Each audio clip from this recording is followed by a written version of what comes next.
Hey, what's up everyone? This is Anthony from Anthony's Customs, and for this review we're looking at the Super Action Statue figure of Joseph JOESTAR from JoJo's Bizarre Adventures. Now I know next to nothing about the line, and this is the first time I've ever had one of the figures in hand, so I'm going to be kind of going through this with you as I'm looking at it for the first time. I mean, I have looked at it a little bit, but it's still pretty new, and I have to say I'm pretty impressed with these figures. It's kind of like a mix between Soda and Bandai.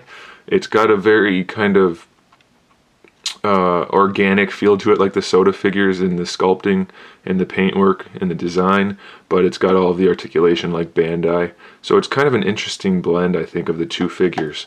Unfortunately, as far as I know, the Super Action Statue figures are only for this JoJo's Bizarre Adventure line, and I don't think that's a line that many people are going to get into.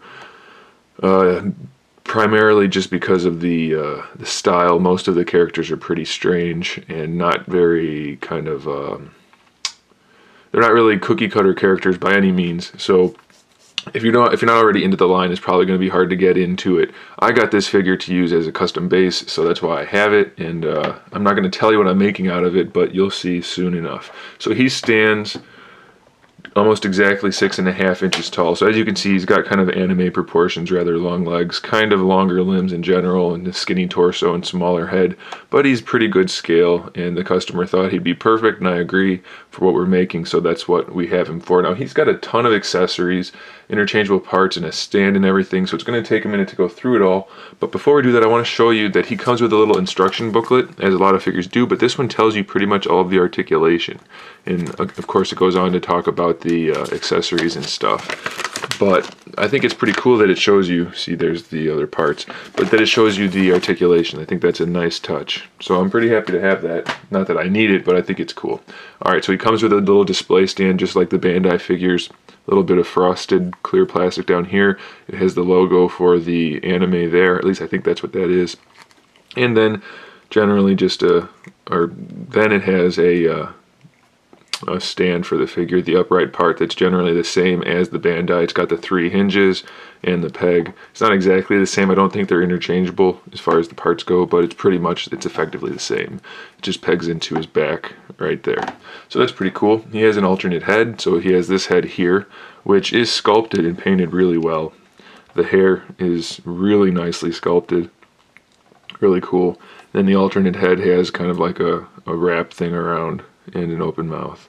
So that's pretty nice, and they do, like I said, they do have pretty good paint jobs. So I do like that, and having interchangeable heads is going to be nice for the figure. He has a whole bunch of interchangeable hands. He has a fist for either side, so there's one fist, and there's the other. All of the hands have these little studs on the knuckles, which is pretty cool.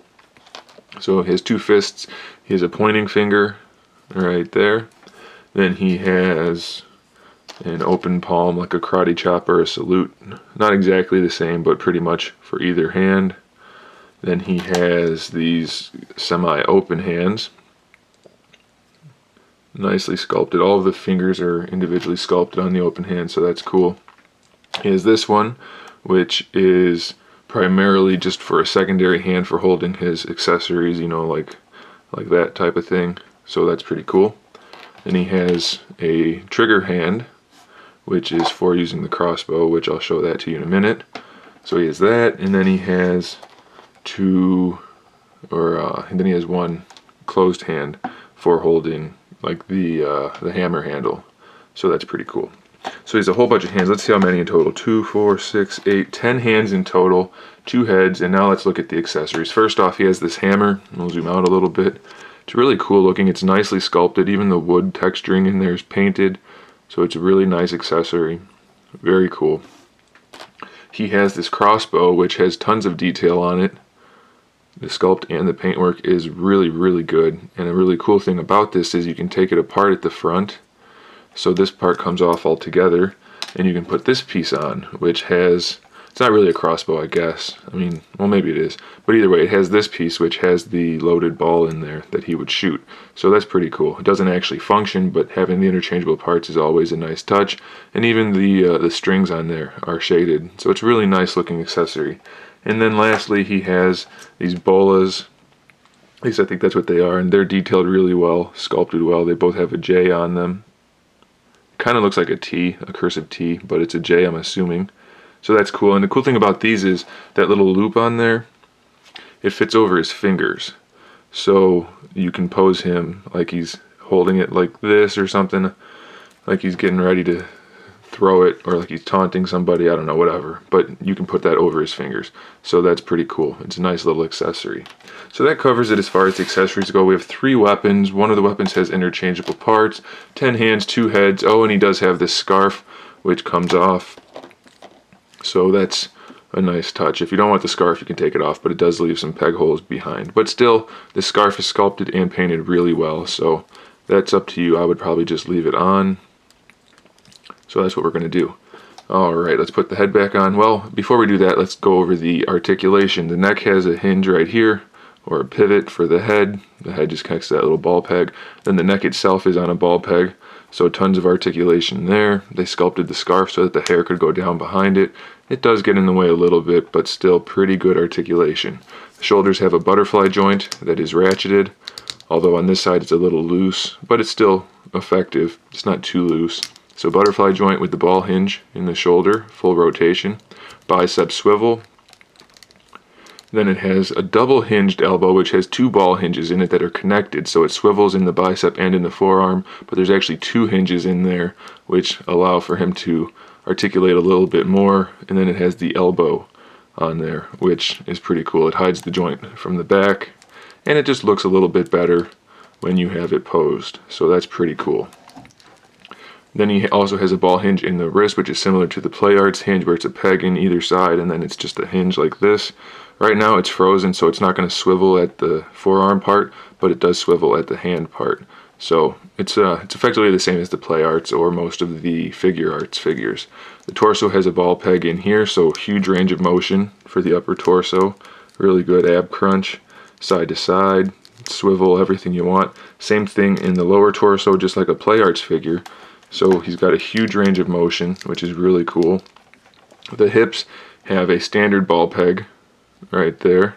So the upper part of the hip goes around that ball peg, and then this other part is just a swivel. And it looks like it's not really just a swivel, but it is. So it's a little bit limited due to the sculpt, but still you get a pretty good range of motion out of it, and the sculpting is really good, so that's cool. The knees are just double hinged knees with the kneecap piece, so that's nice. And then the ankles have the same type of articulation as the wrist, which is just like Play Arts, where it swivels at both ends. End is ratchet, or not ratcheted, but hinged. So it's just a ball hinge with double swivels. And then the toe is articulated as well. So really he's got the full gamut of articulation. No problems there, no complaints. If it wasn't for this one loose shoulder and the toes being a little bit loose, it's pretty much perfect. I do really like it. And as I was saying, the sculpt on this guy is really good. The clothing wrinkles look great. Everything's sculpted really, really well. Can't complain about this guy. And then the paintwork, it's top notch. There's lots of nice shading throughout the skin. The pants have shading, the boots have shading. Nothing's too glossy or anything like that. So it's a really cool looking figure, and I'm really excited to use it for the custom I'm working on. So there it is, guys. Thanks for watching. If you like these figures, I know a couple of the Japanese sites sell them. I don't know if anybody in America does. I'm not sure. I'll have to look that up. But either way, it's a cool figure, and I'm looking forward to it. So hopefully you are too. Stay tuned for that custom, other customs, and other figure reviews. And in the meantime, keep collecting.